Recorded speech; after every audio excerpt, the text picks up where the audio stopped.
What is going on, guys? Welcome back to another video. Today we're in my 2003 Corvette that I've owned for roughly a month and a half, 2 months, whatever. But basically we're gonna be going over a little bit of a review and my personal experience with this car today. Now this particular C5 Corvette that I have has 109,000 miles. So as far as Corvettes go, it's up there in mileage a little bit. And obviously it's like 21 years old. So it's not perfect, but it is a lot of fun, and that's what matters. Now, the first thing that I will say about this car, right off the bat, is whenever I bought it, I was not expecting it to honestly be as fast as it is. This car is 21 years old. Stock, they make like 350 horsepower to the crank, so I wasn't really expecting much. But, let me tell you, these things are surprisingly fast. Like, just listen.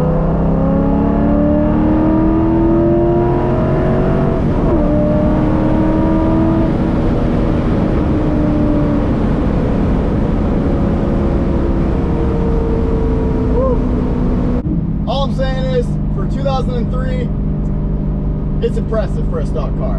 It really is. It definitely brings a smile to my face. All right, this seems like a good enough place to do the rest of the review. Now, in my opinion, the C5 has aged beautifully. This car definitely does not look like it is 21 to 26 years old, and that's honestly what I love about this car.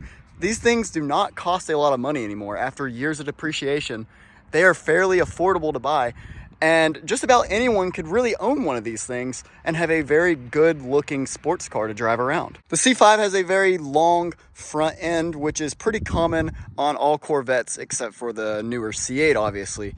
The front end also has hidden headlights during the day, which is also another styling cue that I absolutely love. It just really makes the front end look so sleek. Now, coming down on the lower part of the front bumper, it gets a little bit busier. You have all of your lights right here. You have a cooling duct for your front brake rotors, which is pretty cool. And then these cars are actually called bottom feeders because they get all of their air for the radiator from up underneath the car. You can actually see the air dam right there.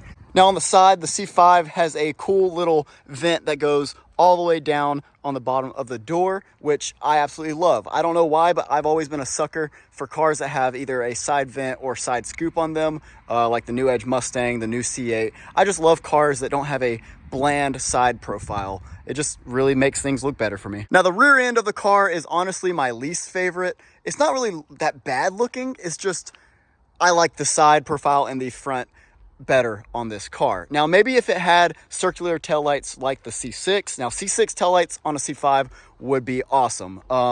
But honestly, I'm just not a fan of the oval shape as much as the circular shape on the C6. I also think that the rear end needs a little bit more going on up here. So maybe if it had like a spoiler or a ducktail, I would enjoy the rear end of this car a little bit better, but that's just my personal opinion. Another thing that I absolutely love about the C5 Corvette, and mainly Corvettes in general, is that they're targa tops. So you can remove the top pretty much whenever you want during the summer and have just an open air kind of ride, which is really cool. They even have a place to store it in the rear back here, which I will show you.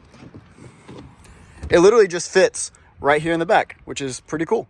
Oh, and also this might be my personal opinion, but I think the C5 looks super goofy with the headlights popped up. Like, look at this, hold on. The front end view of this car, just, I don't know, maybe I just need to get some aftermarket headlights, but. Oh yeah, and if you're thinking about owning a C5 in the near future, just go ahead and get ready to rebuild your headlight motors because they love to strip the little plastic gear on the inside, and then they'll start making noise like this. Listen.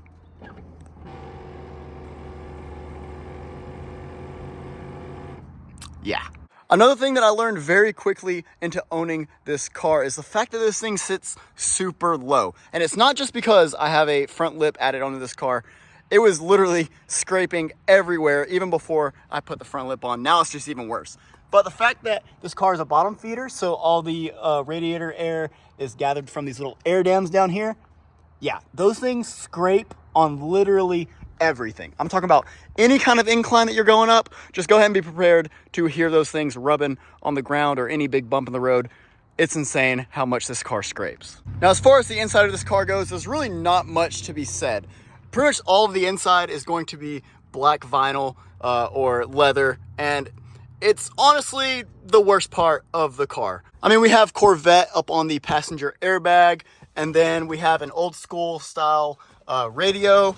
We have the world's worst cup holder. I can't stress this enough. If you put any drink inside of that cup holder and you take any turn whatsoever, it is going to be inside of the passenger floorboard immediately. So that's just about useless. Now on the dash, we have all sorts of informative gauges. We have battery voltage, your fuel gauges, obviously, oil pressure and whatnot. And then we have 200 miles per hour on the dash, which is pretty cool. Now this particular C5 is fairly optioned out. So it does have the selective ride option, and it also has heads-up display.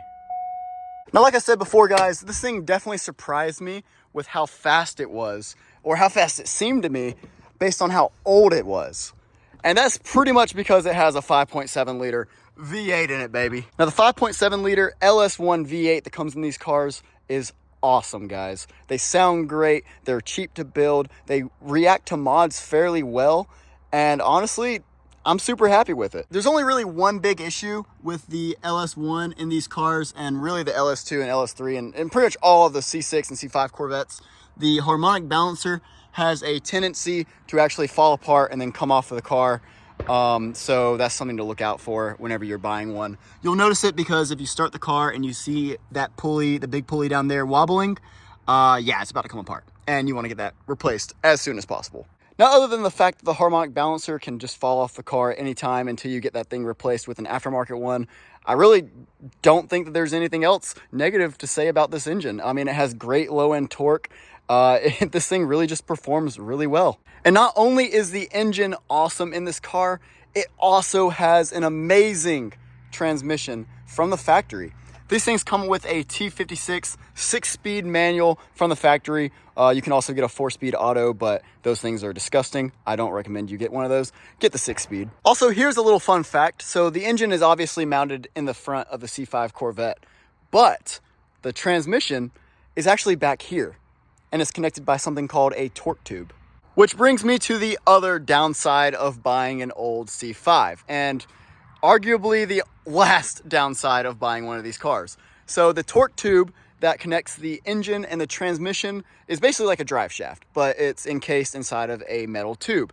And basically the bearings on the inside of the torque tube go bad and eventually start making noise and can come apart, and obviously that's not going to be good. And now I'm going to let you guys hear this. So this car has long tubes from LS Experts, and then I believe it also has a catback from them as well.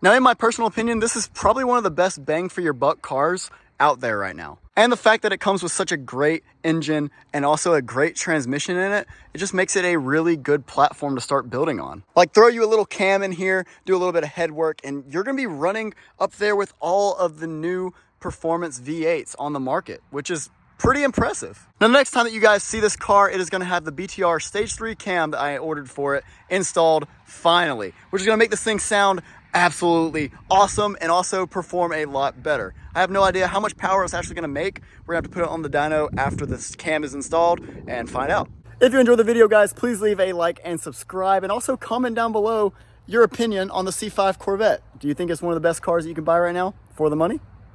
Let me know. Those pops, man. Oh, sounds so good.